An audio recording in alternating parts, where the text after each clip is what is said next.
to Radioacktiva, man. How are you? Yeah, good. Thank you. Very good. How's the tour so far going?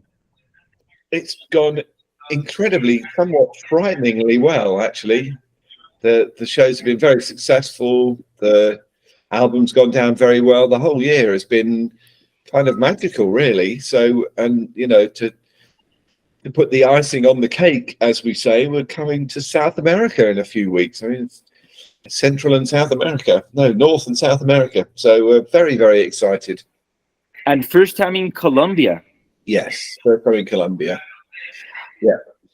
Tell me a bit on how did it work? You know, getting the band together for a new record and also an enormous tour. I mean, does getting Blur again in the studio for live shows was also a conversation for a new record? Well, the idea came about when it was suggested to us that we might like to play Wembley Stadium, which is the big stadium in North London, and it's kind of like the national stadium. It never really occurred to us that we might be able to play Wembley Stadium, to be honest. Certainly, we'd never discussed it. Never thought it was. Never even been on our radar. So when somebody suggested it, we thought, really? Wembley Stadium? Do you think we could sell that many tickets? Doesn't sound very likely to me. But we were anyway. We were persuaded to give it a go, and it sold out in under a minute, which was again something really quite astonishing. And so that was the kind of the centerpiece around which we built a tour. You can't just not play together for 7 years and then play Wembley Stadium. That would be ridiculous. So, you have to have a build-up tour to that. And once you've got all the gear, you may as well carry on the tour through the summer. So that's what we did. And if you're going on tour, you may as well have a new record, mayn't you? Well, that was unclear that we were going to be able to do that because there wasn't actually very much time. By the time we put the tour together, it was January. And if you want to get an album out in the summer, you have to have it done by, really by April, beginning of April, including everything, including the album artwork and, all the other million decisions that come, videos and all that kind of stuff, if you're going to do them. So it wasn't clear there was going to be enough time to do that. So, but we thought we'd give it a go. And as it turned out, luckily, like with everything this year, it's, things just worked. And to some extent, I think that's because there were tight deadlines attached, and that focuses your mind, puts you in quite a creative place, having a deadline, I always find. But also, I think, there's just something in the air with Blur at the moment. We're enjoying it like really we never have, even in the early days. We always felt far more pressure than perhaps is healthy. And that's a lot less these days. We're able a lot more just to sit back and enjoy things, kind of relish the moment. Still quite stressful doing things like going on stage at Wembley. I mean, I won't belittle that, 90,000 people looking at you going, come on then, be brilliant. And that has its own stresses attached to it. I won't say it hasn't. But yeah, it's gone very well so far. And we're all, as I say, places like Argentina and, Mexico are places that we know well and we love, and we're also getting to play some places that we've never played before, which is also a really great experience. So it's win-win as far as I can see. I really find it so hard to believe that you guys couldn't consider doing a sold out on Wembley. I mean, we never have before. We weren't playing Wembley Stadium in the 90s. We were playing Brixton Academy. We played Wembley Arena once. It's about 10,000 people. That was the biggest show we'd ever played, and that was in the early 2000s. So, it's only recently that we've been this big band that can play those kind of venues. And, it just seemed to us, the less we did, the bigger we got. It was kind of paradoxical, really. Okay, does the work each one of you has done separately influenced somehow the new album, since we spoke a few months ago about radio songs, and of course we know what Damon has done and what Graham has done for soundtracks and etc. Is that something that each of you guys brought to the studio when it comes to creating a new record? Yeah, definitely. All helps, you know. And I think all creative endeavor, regardless of what field it's in, all of that helps build up the creative muscle, you know, in people's minds and people's bodies. So it's yeah, I think that all helps, and we've always done this. We've always brought back, you know, things that we've been doing outside into the Blur fold. It's harder to say how did that influence. I think it's very hard to go, well, you know, Graham has been working on some film soundtracks, and so his guitar sounds more film soundtracky. I don't think any of that's true, but yeah, absolutely, it's kind of yeah, all of that feeds in. All of people's creativity and musicianship and the evolution of it all feeds back into the Blur thing. And why not making a nostalgia tour? I mean, you guys could do it. Could just put the band together and play the previous hits. You of course have the records to go on tour, the great classics of Britpop and whatever. But still, you guys sort of keep your mind in the future. Each record of Blur has always tried something different, experiment. So why trying that instead of, you know, going for the safe stuff? Well, it depends what you're doing it for, really. I think. I mean, there's nothing wrong with bands doing that. I don't judge people who do it, but it's not really what we're about. We've always struggled to repeat ourselves, you know. That's why every album has always been so different to the previous album, because we just get bored really easily. And I just don't think, you know, well, I don't criticize anyone for doing it, other artists for doing it their way.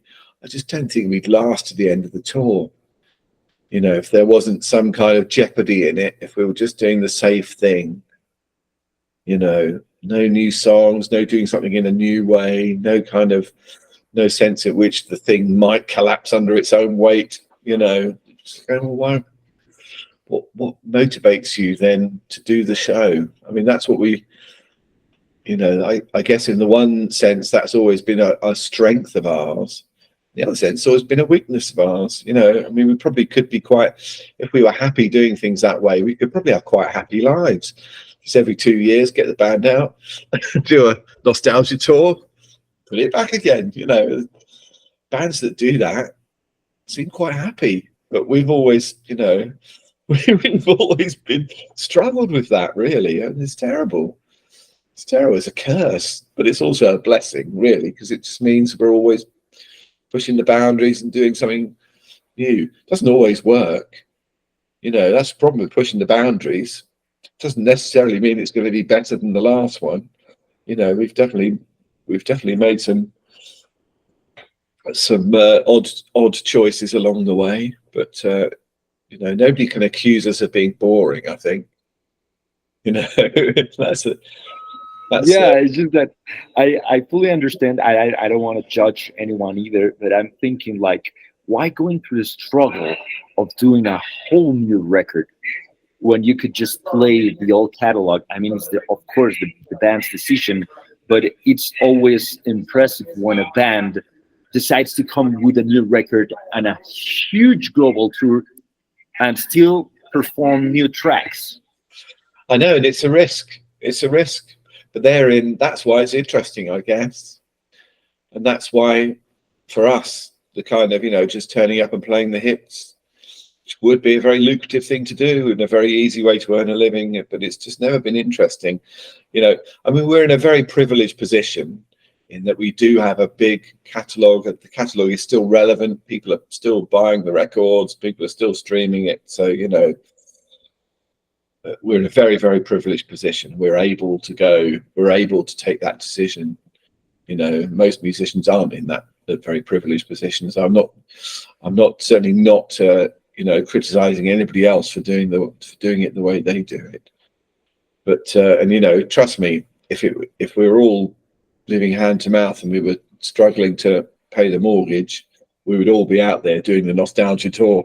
Trust me, I'm not saying we're saints or anything, but you know, I just don't think there's enough motivation in that for us. I think it would all collapse. We would all get in really bad moods. You know, everyone would hate everybody else. It would just feel like every day is the same as every previous day, and we would just really struggle to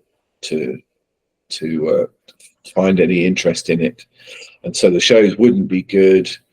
You know, then everyone would start talking about Blur in the past tense. Blur, oh, weren't they that band that used to be good that's now shit? And it would kind of poison the back catalogue. You know, so no.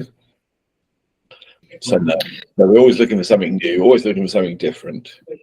Do you guys still surprise each other when it comes to creating music? Each one, of course, has a distinctive style. I've always thought that Graham is a very peculiar kind of guitar player. He's weird when it comes to playing guitar. It's different. But does it still surprise you when it comes and you get together, the four of you guys, to create a record? Yeah, there's a magic to it. So yeah, it surprises all of us every time. You know, it's we all each bring something indescribable. I mean, you know, it's not just that Graham is a odd guitarist, which he is. He's kind of an anti-guitarist, really. You know, his guitar solos are like anti-solos. He does everything you're not supposed to do and makes it work. You know, his guitar solos, he doesn't play a nice tune. He kind of plays a horrible tune, but it's exactly right. You know, it shouldn't work, but he manages to pick it out in such a way, a sort of confrontational tune that fights with the rest of the track somehow, but fits in perfectly. I don't know how he does that. Every time he does it, it amazes me. But Alex is the same, you know. Alex isn't the standard bass player. Alex plays the tune on most of the Blur tracks, and it's one of the reasons Blur sounds like it sounds. Alex isn't playing the bass line; he's playing the tune. You know, that's something absolutely definitive on Blur, and that's, you know, something I kind of thought it shouldn't work, but it works. It's weird, it's different, and it kind of always been that way.